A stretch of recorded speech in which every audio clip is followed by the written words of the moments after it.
the PlayStation 4 Pro has been getting a lot of reviews because they're moving closer and closer to launch. I think it launches on the First day, 10th, 11th? 10th, 10th? 10th. Okay. I knew it was something to do with 10. Yeah, But yeah, so reviews are out and they're good, but have shown one major glaring issue. Sony is way too laid back, causing inconsistency on their new platform. Rise of the Tomb Raiders Pro Edition is exactly what the standard should be. The options of 1080p with better graphics, 1080p with higher frame rate, and 4K is a no-brainer strategy moving forward. But what's really weird on top of all this, Jordan, is what's odd is games that target 60 frames per second, like say The Witcher 3, I think isn't capped at 30 if I remember correctly. It's sort of an uncapped frame rate on PS4. So games with uncapped frame rates, let's just say that don't necessarily hit 60 frames per second ever. On the standard PS4, and they're not getting Pro versions, they still have the exact same frame rate despite 2 times the performance.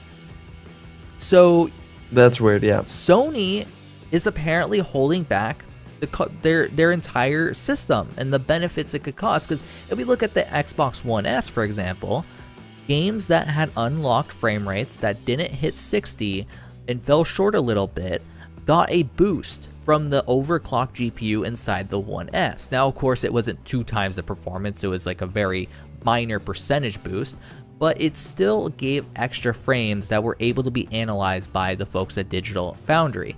But when Digital Foundry took Project Cars, they put the game on a standard PS4 against a PlayStation 4 Pro version of it. It basically ran the exact same, and by PlayStation Pro version I mean running on the PlayStation 4 Pro. They switched the inputs to analyze the frames. It literally ran the exact same, no benefits whatsoever despite the added performance.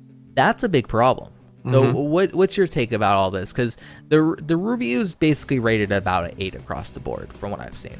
yeah. I mean, the thing that stood out to me in the reviews was like, if you have a PS4, don't bother. If you are going to buy a new PS4, if you're willing to jump on the PS4 bandwagon, then you should totally get the PS4 Pro because, yeah, you're more like future-proof.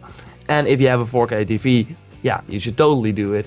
But even on 1080p screens, I mean, with the frame rate and stuff like that, you can see some difference and stuff like that. But that's like my problem as a whole with the PS4 Pro thing, that Sony is not like all in with this at all. Because yeah, I made this point like a couple of times. I don't understand why big, huge games that get played like so much on the system, that GTA Online, we hear the numbers and it's like insane every month. They're like millions of players, and they're not even bothering with the PlayStation 4 Pro version. Well, yeah, maybe those people are going to jump and then they will try the new Rise of Tomb Raider, but yeah, they're done after 10 hours and then they jump back in GTA Online and then they have no benefits at all. So yeah, that's kind of sad, I think. But also with the PlayStation 4 Pro thing, I mean, it's like they have this list and they have this thing going on, and it still feels, and they're doing their New York opening, and it still feels like what's really only benefiting from this are graphics. But if I look at the PlayStation 4 games, I mean, I played the Titanfall single player campaign. It looks fantastic. And if I see that side to side with the PS4 Pro, I will probably be like, whoa. But if I don't know what I miss, I will be fine. And I think that console players are a lot like that. And on the PC, they're like used to boosting stuff up and getting better performances and stuff like that. Well, on the PS4, we're used to having on the console, we're used to having a console for 5 years and then have a great leap. So, and this is also not a significant leap whatsoever, because it's obviously they still need to run the PS4 games. So it will be more interesting to watch this with the Scorpio, I think. And they're like now saying, yeah, all the games will be native 4K, blah, blah, blah, blah. So they're like way more on board with this. Though this PS4 Pro really feels like a middle step and not really interesting. I mean, there are like some stores that are, where you can like give your PS4 and pay $200 to get a PS4 Pro, but that's not. I think $200 is like still, yeah, a lot. Even maybe if you have the money lying around or have a 4K TV, then it would be, yeah, then you could maybe do it. But I really hope that, for example, the loading times would be better as well, or something like that. But you already explained that that would not be All about the possible. hard drive. All about Yeah, that yeah. hard drive. And I saw some of course some people made like the comparisons, and yeah, there was no difference at all. So it was like maybe 1 second, but that could depend on so many things. So it was not Yeah. really. I mean, if they had like if they had like, for example, split screen on the PS4 Pro and not on the PS4, then I would be like, wow, this is awesome. I mean, split screen is not a feature that you need. If you don't have split screen, you will probably be fine in most cases, but to have the option to have it there, because obviously split screen requires a lot from the platform, and a lot of developers are saying, no, we're moving away from split screen because, yeah, the game will just run really bad and it's hard to do. Well, with the PS4 Pro, they could maybe do it. So if developers are also more like, okay, we're really going to support this thing, and I don't really see that.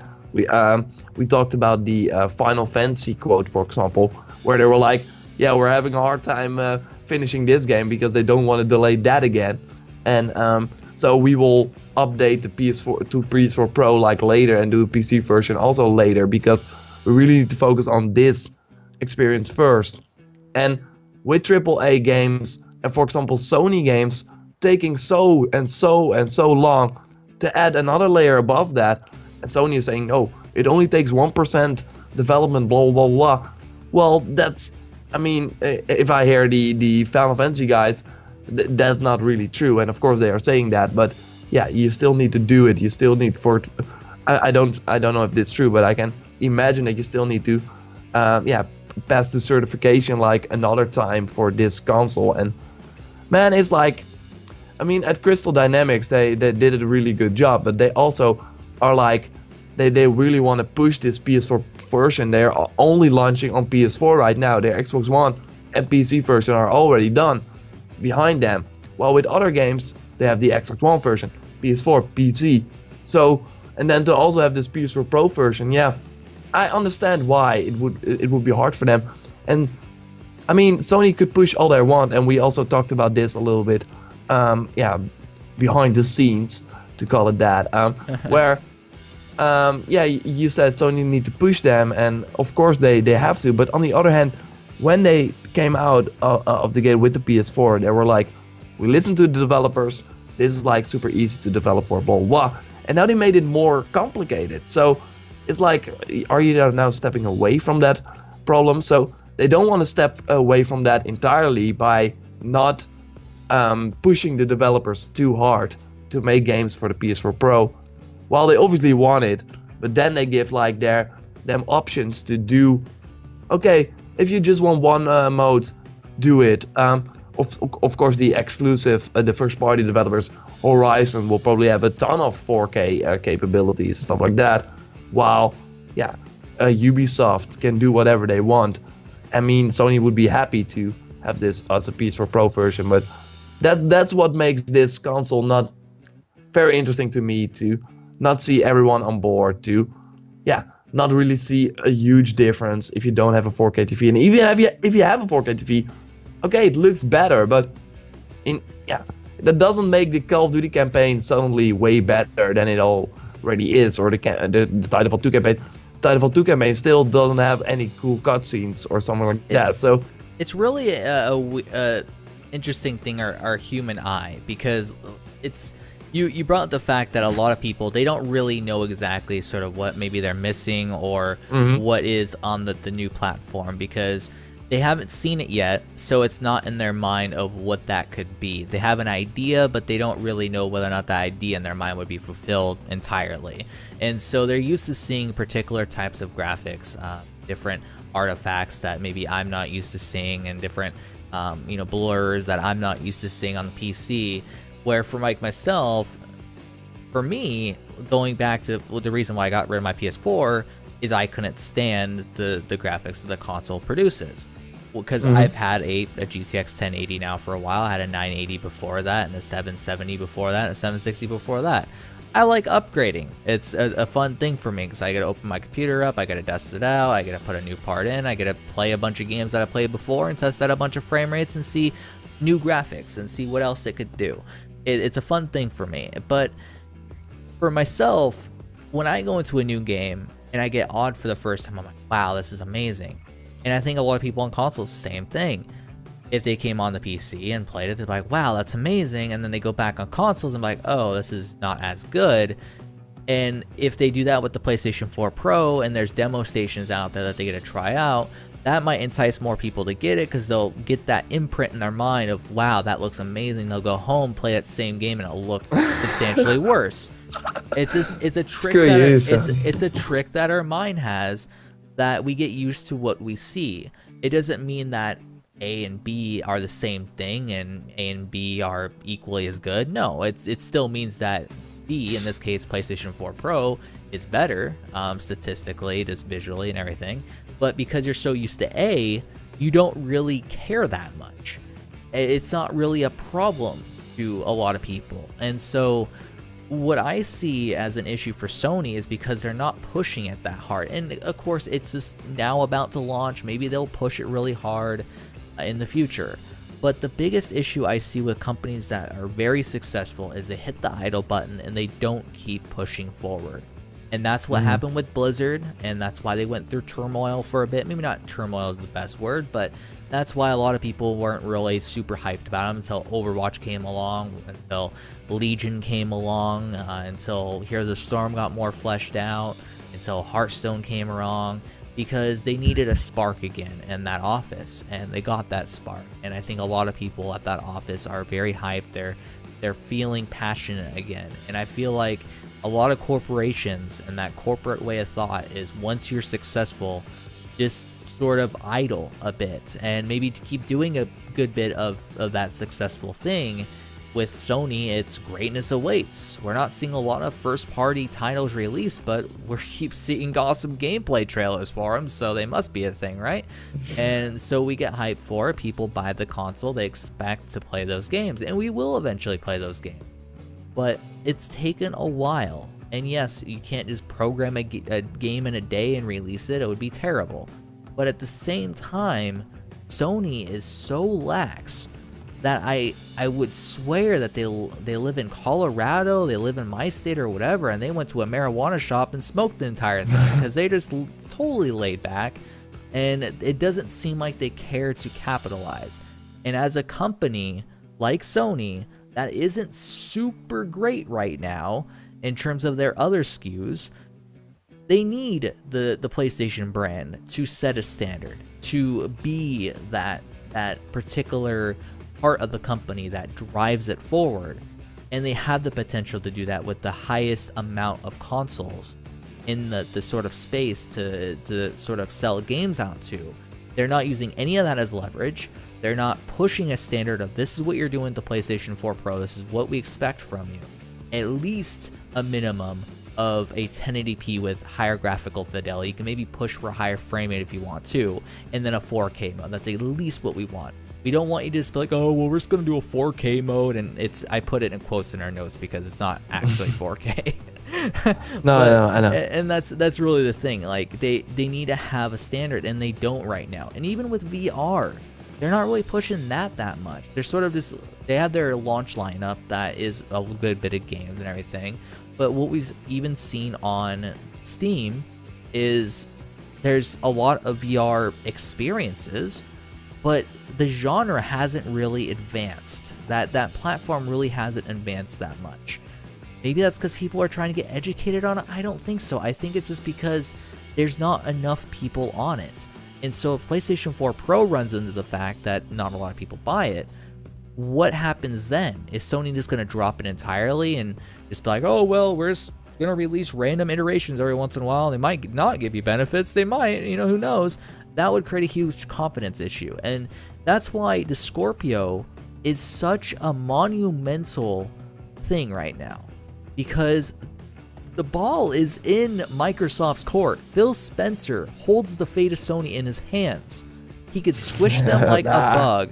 he could swish them so badly with the Scorpio. But that's only if powerful consoles are like really important, and I don't believe that that's really a thing. I mean, they're the biggest, like, that's the problem with this, and Sony already said that the PS4 Pro is more focused to the PC gamer. So that's, I mean, that's good. That's for them. That's good, because a lot of players that's their failure though. Is PC players don't really care about console that much. Like, we sometimes buy them for the exclusives, but when they're not releasing exclusives, then why would we buy it? But on the other hand, the FIFA players, the Call of Duty players that are like probably half of the people that have the PlayStation 4, or maybe even more, they don't care about their field looking a little more greener or something like that. I don't even know if FIFA has an update, but still, that doesn't really matter in the end. So, and for example, with Call of Duty, okay, it looks a little bit better, but you play that game for the gameplay, for the multiplayer, so if they don't benefit that, then there's no reason for them to go out and spend way more dollars while they just buy 2 games every year. So why would they then suddenly go out and buy a PS4 Pro? But Jordan, I don't want to. I hate to cut you off, and I don't mean to be a no. But why did we move away from the NES graphics days then? It worked. The gameplay was fun. And yeah, but no, I agree. But the games can look better, but the move from PS4 to PS4 Pro is not that significant. It's all about timing is basically what I sort of was about to say, and what you're sort of elaborating. It's about timing, because you have to have the technology there that people already have in their hands, and exclusive to get games. that, and the exclusive games, they get that benefit out of it, so people realize what they could have. Because if Sony decided to do this, and that's why I think, once again, the Scorpio, Phil Spencer has the fate of Sony in his hands right now, depending on how he does it. If he's not sitting in a room planning out his strategy extensively, and how he's whole gonna evil plan. Every time he does an interview, if he doesn't already have a script in his mind that he's going to go through and just plot and have a great strategy here, he's an idiot, because he has a huge potential here, especially with Black Friday around the corner and 4K TVs going to be flying off the shelves. Soon, people are going to have 4K TVs. Soon, people are going to see 4K media. And once they see 4K media, they can then draw the difference between A and B. They could see that difference. They can take off their foggy glasses and be like, wow, that is amazing. And if the Scorpio is the first thing that they see executing it really well, what are they going to buy? The Scorpio. PS4 Pro. Yeah, because the PS4 Pro will be like old. Old news. Exactly. Yeah, old news. You want the new thing, and it will be way more powerful than the PS4 Pro, obviously. But I think that they will all go and buy a Nintendo Switch in the end. Because, they'll play their Nintendo Switch blown up to 720p. Yeah. God. I think that will be that's like the conclusion. I mean, in the end, it's all about the games, and I still believe that if Microsoft is going to come out with the Scorpio and still have like their lineup of exclusive games that they have right now, it's still not interesting for a lot of people, and they will stick to the PlayStation, because Horizon, Horizon is like whooping the ass of all the exclusives on the Xbox One, in my opinion, right now, and Uncharted 4 as well. That's way more interesting than a Quantum Break. Although I love that, I really like that game, but Uncharted 4 is a whole other level. And so they can have the best console and the best graphics, but the games really matter in the end, I believe. And maybe I mean, it will be. It's so interesting, man. 2017. The more we talk about it, every year you're like, okay, well, the next year will be super interesting, because the last year we were like, okay, Nintendo is probably going to announce their console and release it next year. Well, it's not all going to happen in 2017. Yep. Scorpio, Switch. We will have maybe PlayStation 5 news. If Sony's really wanted to counter the Scorpio, they have to do something, right? Or they will just release a bunch of awesome exclusive games. So we will win either way. Soon if they did that, though. Oh my, that's another reason. They're not gonna do that. Maybe 2018, but Phil Spencer could be the MVP of Microsoft if they don't. If he plays his cards right. Oh my God! Like, I see the opportunity in my mind if I was in his shoes, and it just blows my mind how much he could just completely outplay Sony here. And this could put Sony back in the same place that they were with the PlayStation 3 if it's done properly. And I guess it just depends with Phil Spencer. Does he have the heart of the cards?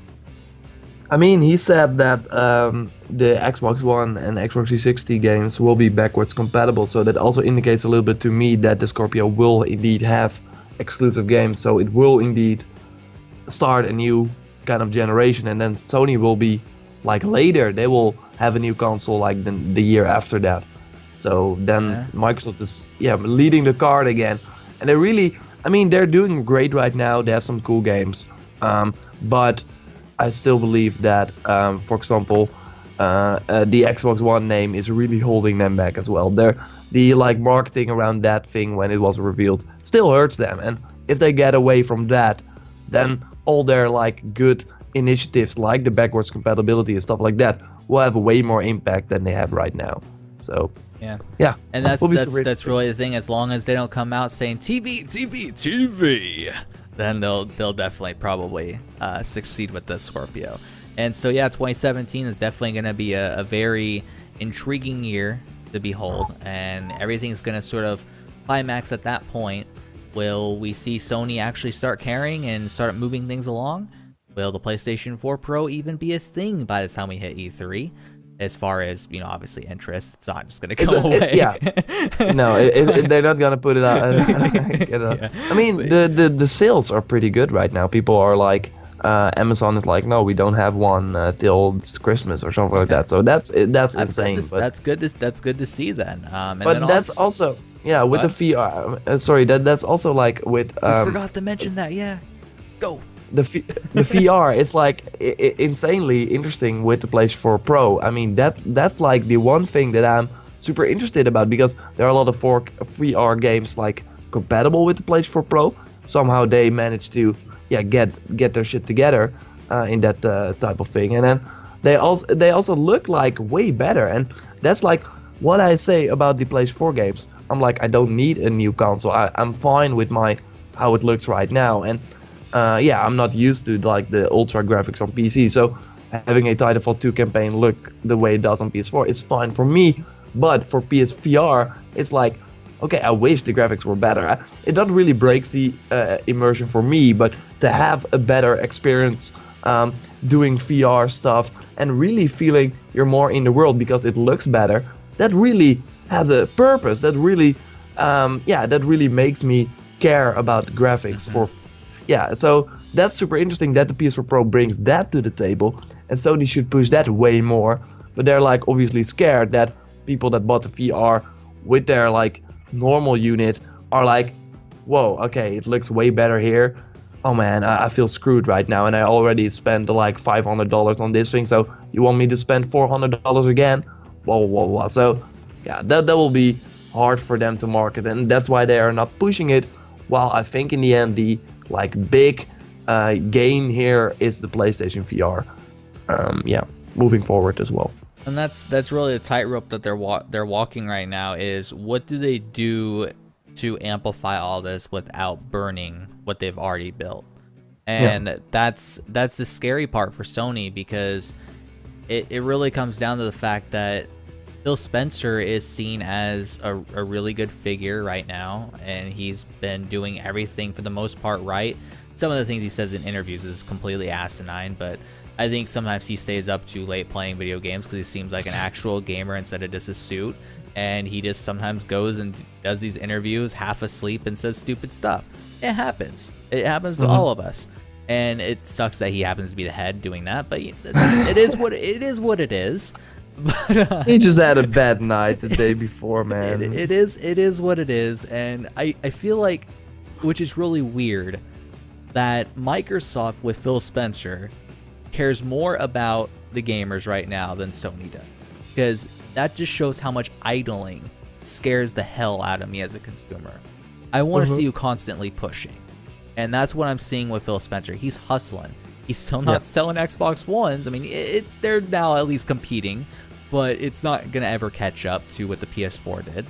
But he's trying, because he knows that when they release the Scorpio or the next Xbox, if the Scorpio is the iteration, which I doubt that is the case, but if it is, he knows that the next thing is going to sort of culminate with all that progress and give them the possibility of becoming the big dog again. Instead of being the second, they can now be the first. And Sony's doing everything to allow that instead of crushing them where they're at. And that's a problem. And it's like we keep saying, 2017, guys, it's going to be a really, really fun thing to watch. Yeah. And so, yeah, I think that wraps everything up.